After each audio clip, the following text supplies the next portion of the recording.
Good morning, ladies and gentlemen. I welcome you uh, to this live stream.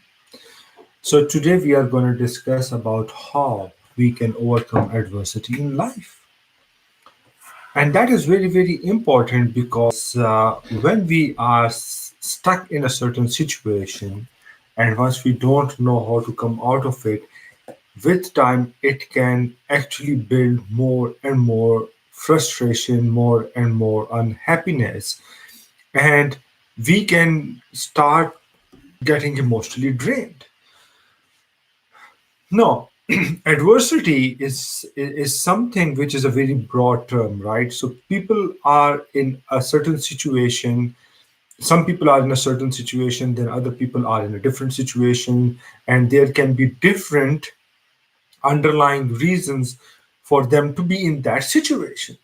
So, for example, if I am in a certain situation, it might be because of my mindset, because I think that it is a very bad situation, but to another person, that might not be a very bad situation. That person might be better equipped, more experienced in life, might have seen a lot of setbacks in life, due to which the person is able to better cope with that situation emotionally, right? So so the point over here is how can we actually equip ourselves with the right set of tools, with the right set of mindset, uh, in order to overcome adversity in life. Now,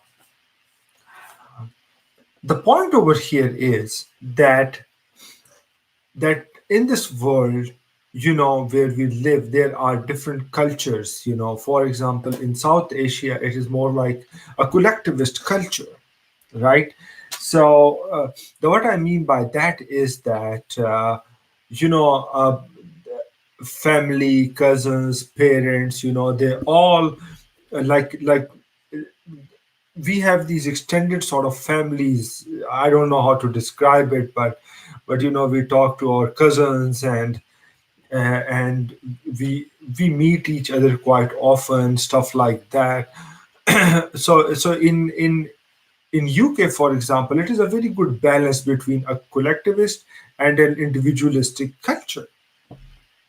So if we go to, please forgive me if these terms are not right, but you will get the point. But but in Scandinavia, especially in Finland, it is a very individualistic culture, right? So, as I said, UK is a very good balance between the individualistic uh, sort of aspects, sort of a culture, and then this very sort of uh, yeah, individualistic and collectivist culture. So yeah, the point over here is that in the collectivist culture, the most of the stress which we face in our daily lives comes from family members. You won't believe it, but yeah, that is true. Because many a times I see the people from that culture complaining about their parents, about their siblings, about their relatives, that they are very toxic, they interfere in their life a lot, so on and so forth. It is especially true for those South Asians who live over there in South Asia. Then, the second problem in South Asia is the tunnel vision, right? When I was growing up, if a kid was not a doctor or an engineer, he was simply an outcast. I'm talking about 1980s and early 90s. Now maybe the situation has changed, but I have been living in Europe for the last 16 years now, right? So I have been to Pakistan quite not like once in 1.5 year or something like that, but just for small time, and especially when my mom and dad, when they passed away, the interaction has been quite less. So yeah. But in individualistic culture, the underlying reasons for due to which the people are stressed or perceive themselves as stressed because they are not equipped with the right mindset, and they don't know the frameworks of how to deal with such situations, is uh, is loneliness. Because in collectivist cultures, you can go out, you can meet your friends, you can meet your family members, you can share your feelings, thoughts, whatever, so on and so forth, because the interaction between the people is very frequent, right?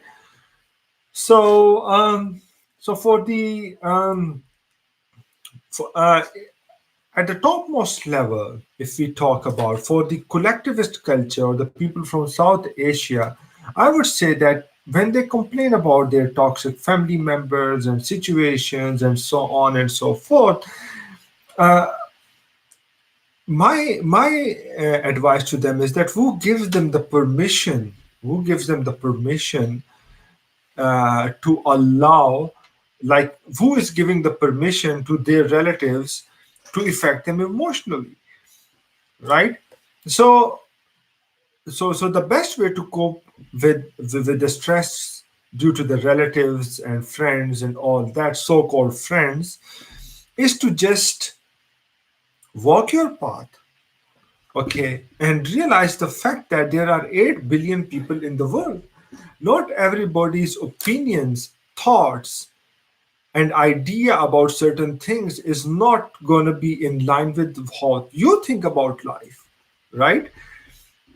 So just listen to it, just hear them, but don't listen to them, okay? And in order to be successful in life, you have to realize the fact that you shouldn't take actually advice even from people whose life you don't want, right? So for example, me, if I don't want to have the life of my mom and dad, I have to listen to somebody else, because if you get their advice, you get their life. So be very, very careful about that, okay? So that is more about the collectivist cultures, right? And the second problem with this collectivist culture, the South Asia, Pakistan, India, Bangladesh, Sri Lanka, these countries, is that, okay, fine, the stress can be financial because there is no social welfare system. If your parents are sick and if you don't have the financial resources to take care of them, there is no NHS or system in place by the government which is effective enough to take care of the parents. That can be one source of stress. But increasingly, also seeing many rich people in Pakistan being very stressed, or the same case in India. And and and the culture is moving more towards, over there in South Asia, towards a combination of collectivist and individualistic, right? Because with social media, the awareness is growing, sorry, not going, growing. And now we are in an information age, so people can listen to Dan Pena, people can listen to Mr. Bob Proctor, and Tony Robbins on the internet, and this opportunity was not available to the people before them, right? So that is the whole point. So things also have evolution to it, right? But I just wanted to give a broader perspective, or a big picture of why people are stressed in different cultures. But in Finland, the suicide rate is very high. All the basic needs are actually provided on your doorstep.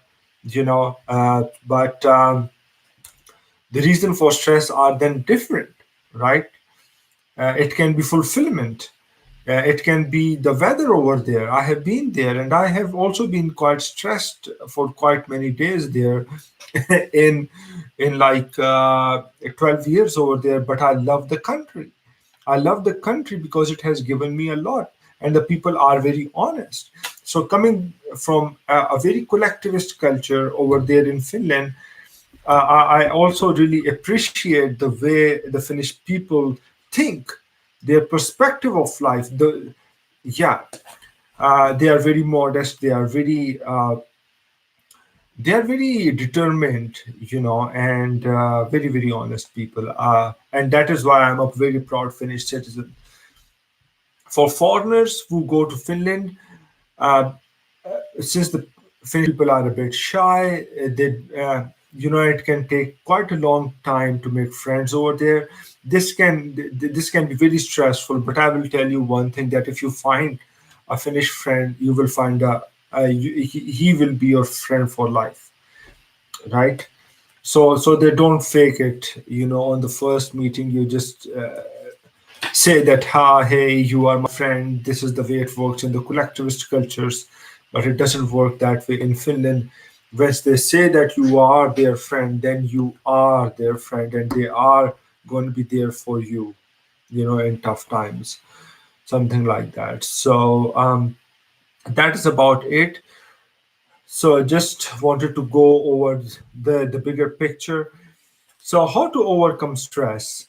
What are the different frameworks? How to overcome adversity in life? How to achieve fulfillment in life? How to live the life of happiness?